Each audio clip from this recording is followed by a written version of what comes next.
Hello students. So in today's video we have a grade 3 and 4 non-verbal battery question. So let us see what should be our approach when we are presented with a question as such. The question reads, which of the squares was removed from the picture of the kangaroo below? So you see you have a picture of a kangaroo and one such square is missing. It has been removed.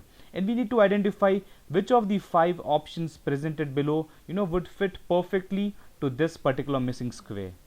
Now always remember, whenever we are presented with such a question, there is only one proper way to identify it, and that is to identify the missing lines, the lines which could have connected the missing square.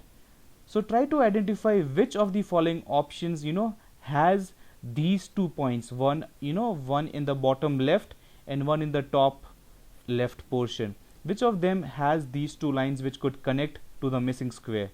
So in option A, I don't see the bottom left line being joined over here.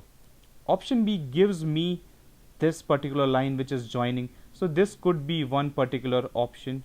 Okay, if you go about, then if you check, even the top portion has the equal amount of space that was missing in this box. So option B could be a probable answer, right?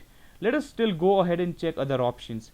In option C, I don't see the bottom left line present over here. Neither do I see it in option D nor in option E.